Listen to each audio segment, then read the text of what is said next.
I'm Jacob Stevens, and I'm up next on Quad Radio. Where's your dance? No dance.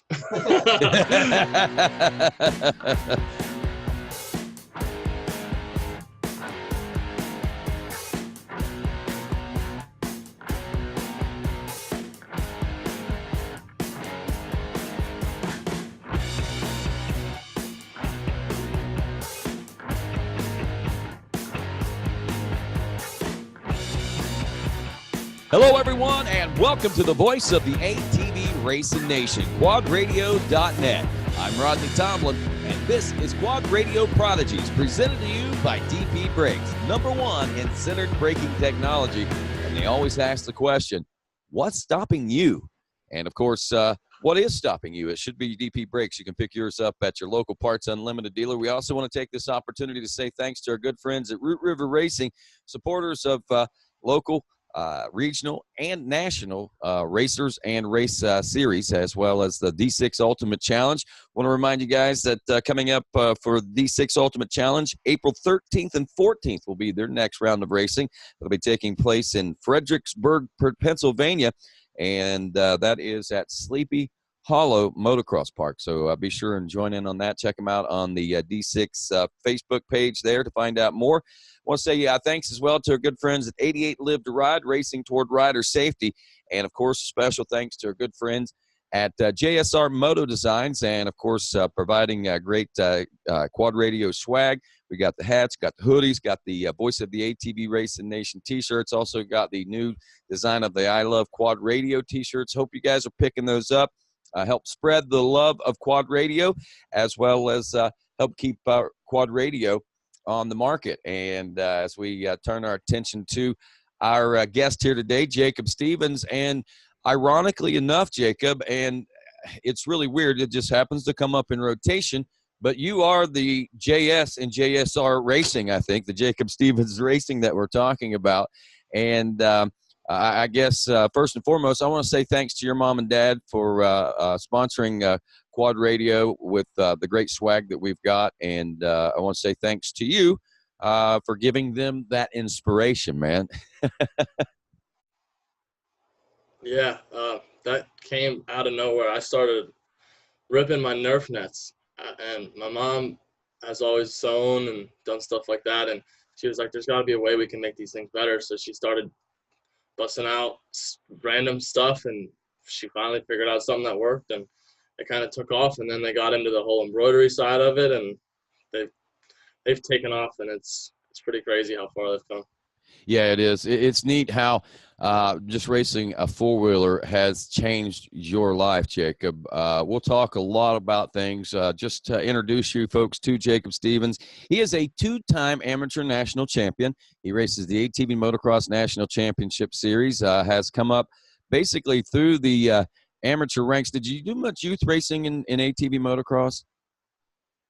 I started out on a Raptor 250, so I didn't really start where some of these other kids started on these hybrids that they're riding in 250 classes. And I started out on something a little smaller back in 2011 out west in Arizona and California. I raced those series out there, and then eventually, I think 2012 was my first national. I raced Loretta's, and I wanted to do it, so we packed our stuff up and we moved to Pennsylvania and started racing nationals. Wow. So it really did change your guys' life. That's a pretty interesting concept. That's something about you, Jacob, I didn't know. Interesting. So there you go. So here we are, and Jacob is getting ready. You're getting ready for, if I'm not mistaken, what is it, Pro Sport and Pro Am for 2019 with the Hudson Racing team, right? Yes, sir. Focusing on Pro Am. Gonna try to come and swing a new class for me. Never raced it before, but I feel pretty ready, and we're gonna give it my all. See what we can do. Dude, wow, what a story. This is one that I didn't even realize. I knew you guys were out of Pennsylvania. You're talking, you were Midwest, Western type folks out in Arkansas, different places like that. So tell me a little bit about that. I mean, how was your family there? Is that where your grandparents and everyone is from? So, I'll just take you all the way back. My parents met in Pennsylvania, and they lived there for a while, and I couldn't tell you why, but they moved to Arizona, and I was born in Chandler, Arizona, right outside of Phoenix. And when I was about 3, they moved back to Pennsylvania because that's kind of where my family is, my grandparents and all them people. So we moved back there until I was about 9 years old, I think, and had some stuff left in Arizona. So we decided to pack up and move back out there, and met some new people, some different family that I didn't really know before, and different family got me into racing motocross, and I started racing the Works series out west. And that's, I mean, I fell in love with it, and that's what I wanted to do. And we figured the only place to do it was the biggest series in the nation, which is the ATV Motocross Nationals. And the only way to do that was to move back east, and the only place that felt like home was Pennsylvania. So we packed up, moved to Pennsylvania. We bought a new bike and started racing locals. And as soon as the Nationals started, that's when we took off and started racing that. Do you realize what you owe your parents by any chance? I do, and I appreciate everything they've done for me. They've given me everything I could ever ask for, and it's amazing. Jacob, wow. I mean, to think about it, I mean, I'm sure there were a lot of other factors that help make these decisions a little easier and so forth. But I mean, the path that has been followed, man, it's like here you've got 2 separate units that become one. They create you, and all of a sudden, you are their life, man. I mean, they do it seems like they do everything based on you. I mean, even to this point, the JSR, the foot webs and stuff that your mom do, like you say, that is just taken off. I mean, that is across the board. I know people that are using that in GNCC and people in other race series and stuff. I mean, it's really certainly, but I mean, to think that they adapted their lifestyle for your interest. I mean, that's saying quite a bit about a mom and dad, man. And I want to tip my hat for them for being able to create a way to make it all happen and make it all possible and keep it going for you. And I want to remind you, don't ever forget that, young man. Absolutely. And, you know, my family, even my siblings, you know, they've supported me in this racing situation because, you know, my parents have given a lot to me, and, you know, maybe not so much to my other siblings, but, you know, they were right there backing me. And you know, family support has gotten to me to where I am today, and I can't be more thankful for all of them. I can only imagine. Now, you got older brothers and sisters, I guess? I got one older brother and I got one older sister, and then I have a little sister too. Oh, so you're not the baby, huh? Nope, I'm right in the middle. So, well, that's pretty cool. Normally, the kids in the middle are the ones that get overlooked, and the babies. Right. I was the baby of my family. I don't get it. I don't understand the animosities, but I'm just kidding. But you know, I find my brother and sisters, they baby me too. So it's not just my mom and dad's fault. So, I mean, to this day. But nonetheless, man, I mean, what I'm getting at, family support, man, there's nothing like that. And the sacrifices that have been made, monumental. There's no doubt about that. Now, let's talk a little bit about these sacrifices that they made. What road have they led you down? I mean, obviously some success, as we have mentioned. You have 2 national championships as an amateur. Right. And, you know, I was racing off my parents at that time when I won those championships, and, you know, they've always been the backing. And then eventually, you know, a lot of the sponsors and teams at the track, like Root River Racing, they supported me a lot back in those championship days. You know, Rich Gillette, he really helped me out, and you know, we kind of just grew out of that. And then Ford Brothers Racing, they helped me out a ton, and, you know, things went south with them, but, you know, I got to thank them for, you know, even supporting me and believing in me in those years that we were together. And, you know, now I'm with Hudson's, and they've given me enough that I can't even explain how thankful I am for them. You know, they've given me a place to live. They've given me opportunities that, you know, haven't been given to me before. And I'm going to give them everything I have this season to show them how much I appreciate it. You sound like a very blessed individual, Jacob Stevens. You really do, buddy. Absolutely. And I couldn't tell you how I got it, but I'm extremely happy that I am where I am today. Well, my best advice to you, doesn't matter how you got it. It's what you do with it is what matters, man. It really does. Right. Right. So remember, I think your mom and dad probably instilling it into you, but pass it on, man. I guess is kind of the idea. Give yourself in everything to the people around you, because that's what mom and dad has done for you, and I expect and hope that's what you'll do for your kids and everybody that's around you. Good examples, no doubt about that. Let's talk about the racing now. Like I said a moment ago, so you started out west, you moved. We got to where we are. You're racing the nationals. You got a good support network. You get here to Hudson Racing. Let's talk about those early years in the racing. Who were the competition? How did you stack up against it? When did you feel the click to where you actually became a part of what was going on? So 2014 was my first actual season, and I raced my first year C class. And like I said, I didn't really take the same route as some of these 250 guys, like Bryce Ford, Zach Decker, those kids, on hybrids that have the same amount of horsepower some of these 450s have, and they're hitting jumps bigger than I ever hit when I was their age, and so I was a C class rider, and I think Sunset Ridge, which was about the 4th or 5th round, I broke my collarbone and was out for that season. And in 2015, I was going to plan on racing B class, but then I figured, I didn't do too great in 2014 in C class, so I might as well race it again. And that's when I won those championships. And, they might not sound like great championships to everybody, but, they're championships to me, and I worked hard for them. And, Nick Weber was a big play in that class. And, some of them names that I raced in C class, they aren't really a part of the ATV world anymore, which is sad, but, it is what it is. And, as I moved up, into B class, started racing Logan Stanfield and Cody Ford and Ty Hudson, all these kids that are here now racing Pro-Am class, I've come up with them, even they were on hybrids. And that's when I kind of realized that, I was one of these riders that could contend for a top spot in these big classes, was because, these kids were moving off hybrids, and I was just a C class rider, racing with them and keeping up with them. And, that's when I realized that this is like, I can do this, And one thing to point out, and it's, I don't know if it's good or bad, but a C class at the Nationals, unfortunately, is not quite the C class, and maybe it is fortunate, I don't know. The C class at the Nationals is not the same type of C class that you would have at a local or regional event, I don't think. Right, and it's definitely a top class, especially at nationals. The C class riders are definitely faster than you'd see at a local race. And C class is a great place to start.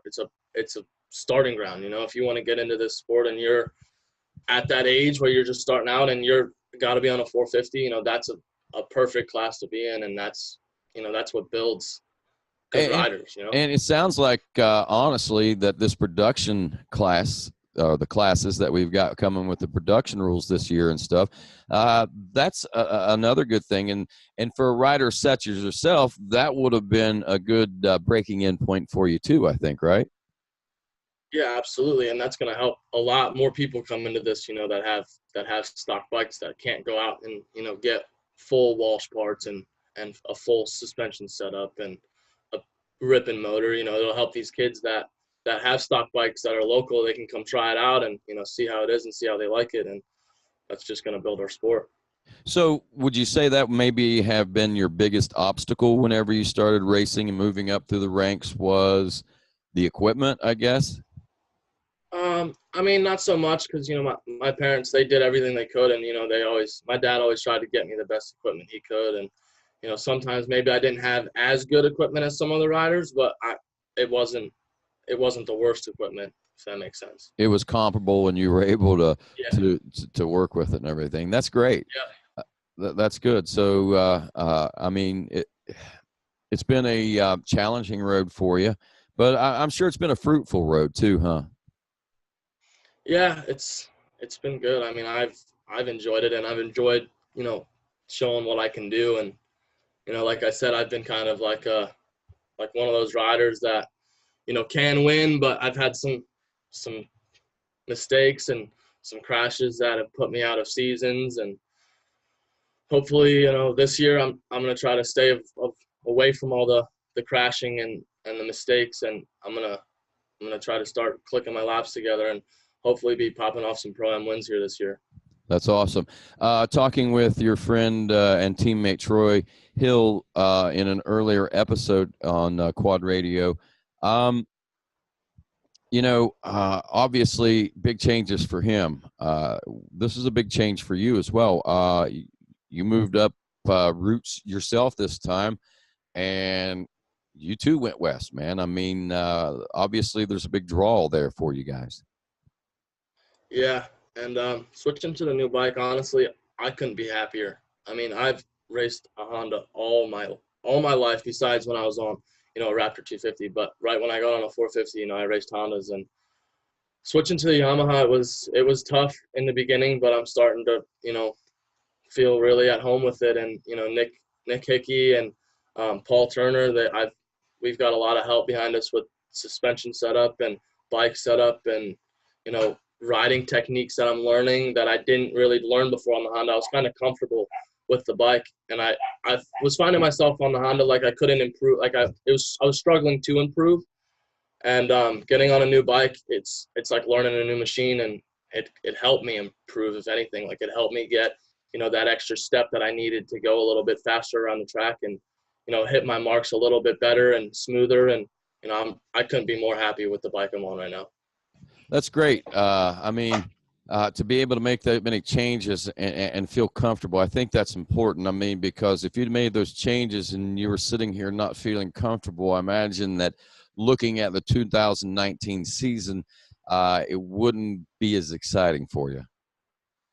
Right. And, that's all about, building my confidence. And, 80% of this game is mental, and having a strong confidence is good going into the season. And if, like you said, if I wasn't comfortable on this bike, I wouldn't have the confidence I do right now. And I would be in a completely different mental state, which would completely change this season coming up. So I'm glad I'm happy with what I am. And like I said, the mechanics that I have behind me and the riders, Ty helped me a bunch trying to get used to the bike. He's always been on a Yamaha, and he helped me adjust. And I'm extremely excited to get this season going. And I think I can prove to people that I can win a championship again.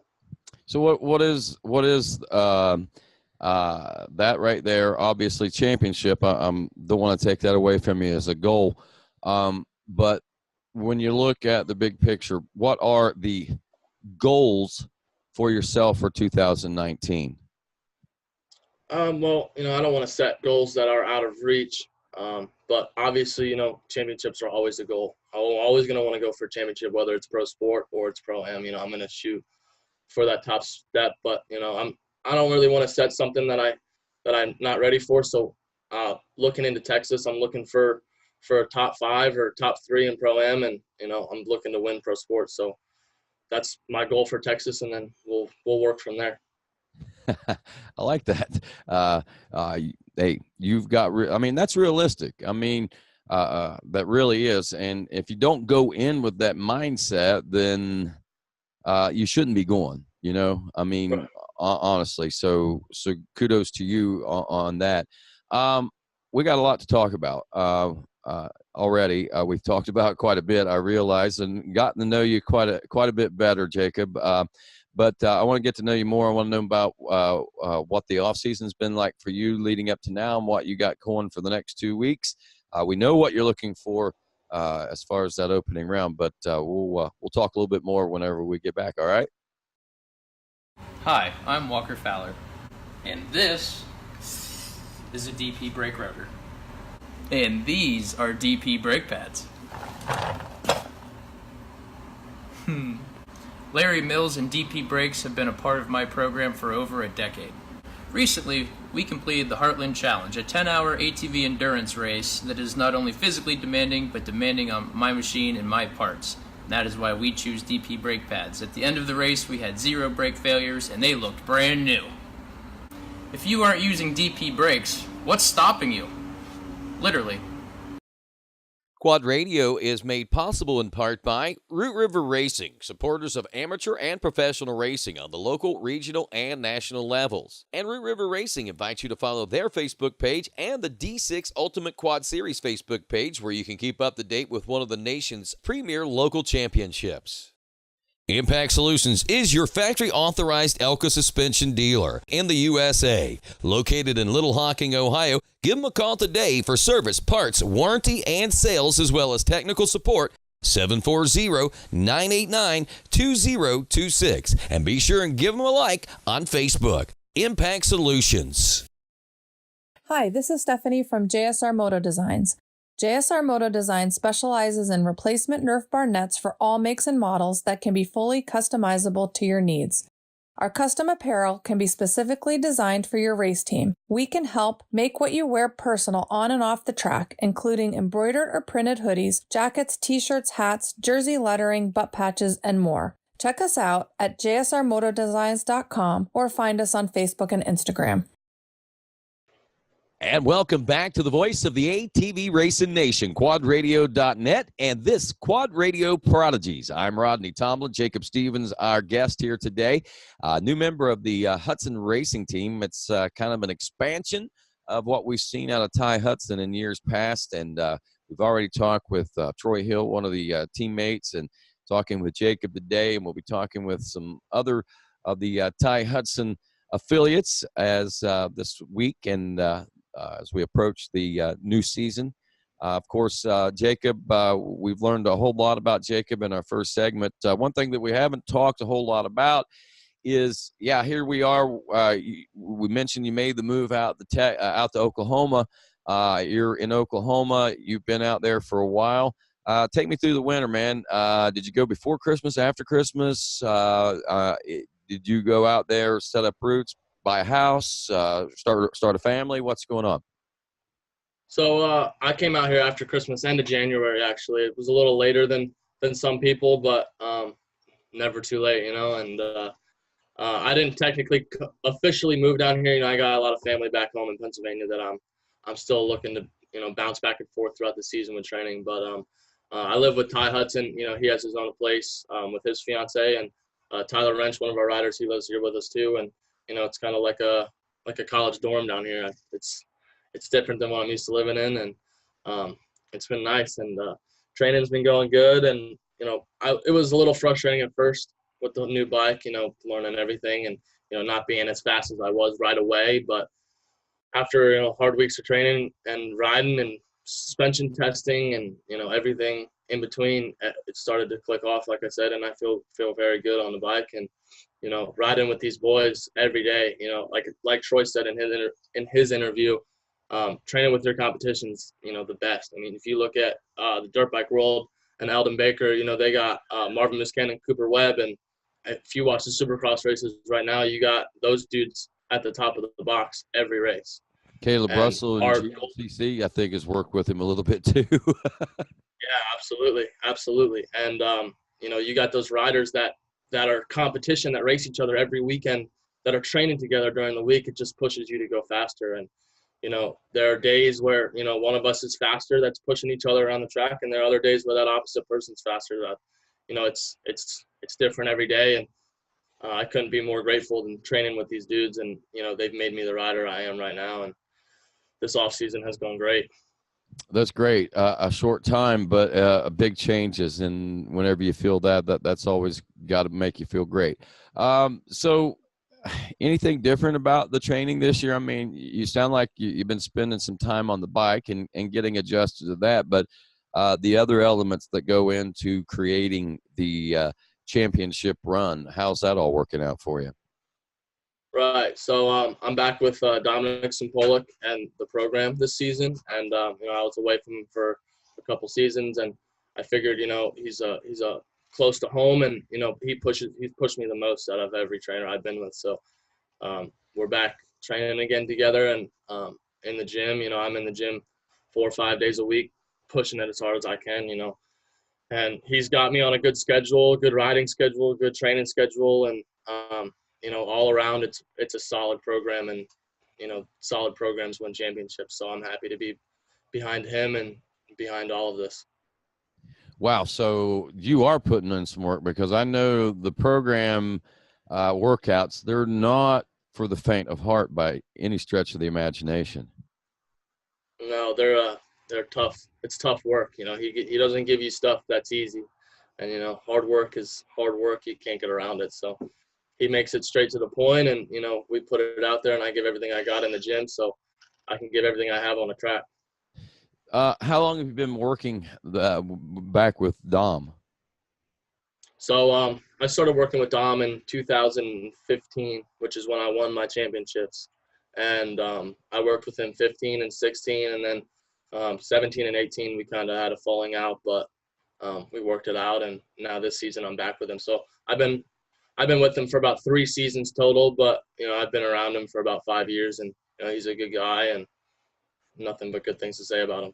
Man, you've mentioned falling out a couple of times. Did you punk out a little while or something? Is that what happened? Maybe sometimes. We all have our moments, man, and it sounds like you're trying to make amends for it, though, man. I mean, that's the important thing, I mean, folks may not see eye to eye on certain things, but there is common ground out there. So I think it's good. It sounds like you've worked out any issues that you've had in the past. I'm proud of you for that, man. And if you haven't, it sounds like that you are in the process of working those out too. So that's good to know. And I'm not trying to point the finger like, oh, you were a total little punk, but hey, man, we things happen in life. I don't know what they are, and I'm just saying punk out as a general broad thing there, because sometimes we get in a mindset and we say things, do things, and make mistakes that probably under different circumstances we wouldn't have made, and we grow from those, and that's the important thing. Sounds like and looks like you're growing, and I'm proud of that for you, man. Appreciate it. Yeah, I was 18 years old. I'm 19. I'm 21 now, but I was a kid. I was making mistakes, and everybody has them, and it's what it is. Got to grow and move on from it. That's it. It's not the mistakes you make. It's how you react to those mistakes and what you do afterwards. And so far, so good. It looks like to me that things are going well there for you. Let's back up and talk a little bit about this. So a good program. It really sounds like you're really ready. But, I keep going back to this big change thing. And for some reason, that seems to be the focal point for me here. You got Troy that is uprooted and done what he's done. We've got you doing what you've done. You mentioned that it's like a dorm lifestyle. 21 years old. Being away from home, I would say really maybe for the first time. Am I correct in assuming that?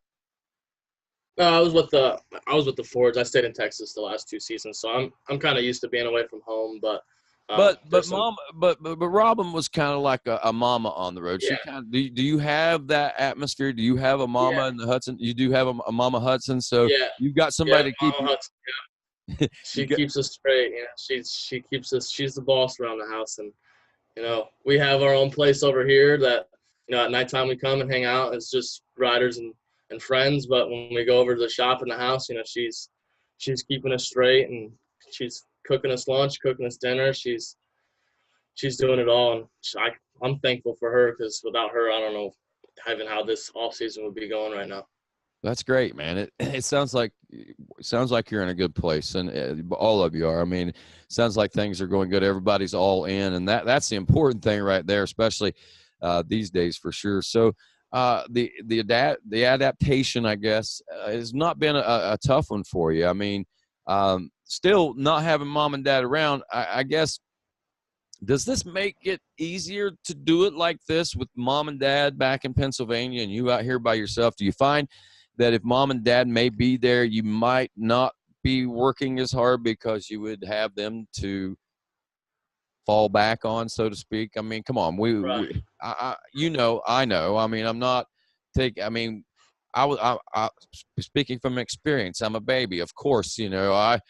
I would tend to probably be more of a baby if mom and dad were around. Does it make you grow up, I guess, is the question. Right, exactly. It makes you grow up, and and it's not that I do better without my parents, because they're a huge support, but like you know, honestly, like getting, you know, me and my dad have had our ups and downs, and, you know, I love my dad and he's done a ton for me, but, you know, being away and, you know, becoming my own person has helped a lot, you know, maturing, which has helped me a lot on the track is maturing, and, you know, being away from them has helped me mature. And the first time I went down south when I went to Texas, you know, it was tough without them, but that's when I really started to mature. And, you know, that's when I really started to work on my own stuff and work on my own bikes. And you know, it's just helped me mature, and I think that's helped me become the rider I am. The rider you are, we see where you are.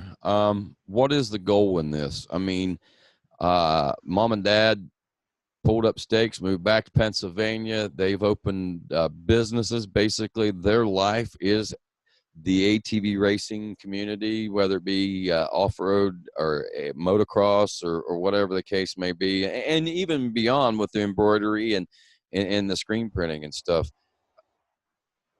So Yeah, you know, the goal for me in all of this, you know, all the years leading up to what it is, you know, is obviously, you know, pro. And, you know, I can't really say much, you know, a goal for anybody in this youth amateur ranks is to be a top, you know, championship pro. But, you know, my goal is to just be up there running with them guys. You know, I don't know if I'm gonna be winning championships. You know, Joel Hetrick's, he's unreal, and you know, Jeffrey Estrelli, Nick Janitz, so them guys, they're unreal. And I just want to be, my goal in this is to be up there battling with them, you know, and that obviously take some wins, maybe a championship one day, but you know, my overall goal is to just be up there battling with the top guys, and you know, that's what I want to do. you know, somebody will beat Jeffrey, somebody will beat Chad, somebody will beat Joel, and it will start happening eventually on a regular basis. I mean, there is a new wave and a new generation. You're part of, I have to say, when you're looking at the new pros going in, the rookies this year back through, I'm going to say, into the A and B classes right now. Maybe there's a group of you guys that, especially in that pro sport and pro am class and the A classes and pro sport classes, that are making those transitions, that if all you guys continue and make it to that level, it's going to be one of the deepest, most competitive fields out there. And one has to think that with that much talent coming in, that Chad, that Joel, that Jeffrey, that Nick, that Thomas, a name that we haven't mentioned, Thomas Brown, who was just one of the toughest guys out there to beat sometimes. You know, somebody's going to start beating them all on regular basis. And I think it's going to come from this group of riders that you're with right now. Yeah, I agree. And you know, the people coming up, I think within the next, you know, couple of years, the pro class is going to be, you know, back to what it was in 2011 and 2010, when you had, you know, 10 dudes that could win a moto. And you know, it's going to change the pro class up a lot. And you know, it might take a couple of years to get there, but you, like you said, you got a lot of riders in the pro am and pro sport classes that are going to be making that step into pro in these next couple of years. And you know, it's just going to get more competitive every single year. More people enter. When you look at that and you realize that you're part of this next wave and this next generation, does all of a sudden the reality that you could be a champion someday in the AMA Pro ATV class, does it all of a sudden start to sink in? I mean, there's no reason why you can't beat the people that you're racing with. On, like you say, on any given day, anybody can win in those classes, it seems like, because everybody is just that good. Yeah, and everybody, you know, there's a lot of people that put in the same work. You know, everybody, you know, we're all competitive. We all want to win, and you know, it's just gonna keep adding up, and it's gonna keep making people work harder. You know, only one person can win, and those people that aren't winning, it's just gonna make them work harder to win, and then that's just it just makes the field a lot more competitive and hard packed. It most certainly is. a question that I have, man. It seems like you've dedicated a lot to this. At the end of it all, when you're, say, my age, your dad's age, and you've got kids of your own, and maybe they're racing, maybe they're not, but when you reach, say, 50 years old, that's a good 30 years or so away for you.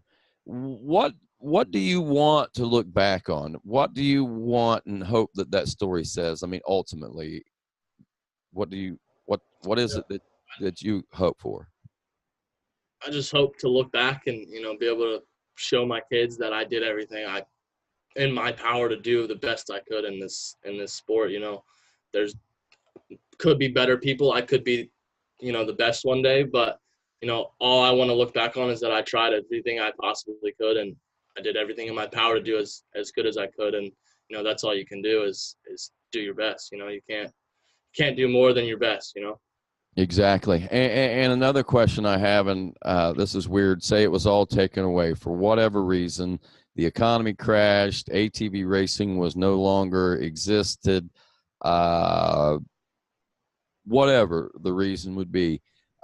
If you were done at the end of, well, let's say even now, I don't even want to look to the end of this season. If something was to happen, and would everything that you have sacrificed, put yourself through to be in a position, is it worth it? I think so. I really do think so, because with everything I put into this sport, all the work and all the racing, you've met the most amazing people throughout the country, and I have friends, and I could call some of them friends, family throughout the country that if I was in a bind in the middle of a state, I could call one of them people and say, hey, I need a place to crash, or like, hey, like, can you come like pick me up? A lot of them people would do that for you. And, that's the biggest thing out of this ATV world is, the friends you've made and the people you've met, because without it, I would have never met any of these people. I would have never met, Ty and Troy, Tyler Wrench, my teammates, and my mechanic, Nick. I would have never met these people. And, they've become great friends to me. And that's all in all, that's what I'm grateful for, is the friendships I've made and the people I've met, and that's the biggest picture here. So I guess the question that I was thinking about asking is, what have you got the most? What's the most you've gotten out of this all so far? What has been the greatest experience, the most you've gotten? Let's ask a two-part question. On the track, what have you gotten? The most I've gotten out of it is, the thrill of going the speed that we are, like some of these people, can't do what we can do, the talent that some of us have, some people just don't have it. And the thrill that I have riding, hitting jumps, huge jumps that are life-threatening, but, the adrenaline that hits you like that, it's like a drug, like the adrenaline in hitting a jump, fourth gear lift it's a drug. And I love everything about going fast. So with that, let's look off the track. What's the greatest gain you think you've made off the racetrack? 100%. I think the friendships and the people that are a part of the ATV world, and you meeting you, and just building relationships with all these people, like that's the biggest accomplishment I think I've made, is becoming friends with everybody that's here. Well, I appreciate that. I hope that you become more acquainted with people in higher places than me, but that makes me feel good. I feel good to know you. I'm not going to lie. The whole ATV racing nation, everybody I think has something to add, something to give, and each personality is different. And that's what I like about doing this kind of stuff. And that's why you see the unformatted type show that I do. I had no idea what we were going to talk about whenever we started, and rarely do I. I think it works out best because that's how we get to know you the most. And Jacob, you're a good boy, man. Good young man. You are certainly that. Like I say, the punk out moments. You're doing great. Just keep moving forward, keep pushing forward. I know I still have my punk out moments, and you're going to have more. But always remember, it's how you react afterwards and what you do to make it better. That doesn't necessarily give you a license either to be a punk, so because you know how to make up for it. But I don't know why I'm spreading these words of wisdom out there for you kids, but it's a joy knowing you, though. Any parting shots, anything that you want to say before I let you go?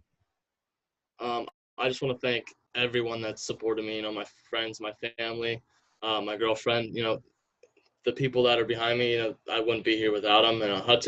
Hudson Racing, Angela and Robbie, they've done more than enough for me, more than I could ever ask. And, Nick Hickey, working on bikes, he's in the shop some days until midnight, 2 o'clock in the morning, getting bikes ready for the next day. And you can't be more grateful for somebody that devotes their entire life into this program. And, I'm happy for everybody behind me, and, I wouldn't be here without any of them. That's awesome. That's great, man. And glad to see that you recognize that. Keep up the good work. Good luck to you this season. All right. Appreciate it. All right. That's Jacob Stevens. I'm Rodney Tomlin. This is Quad Radio Prodigies.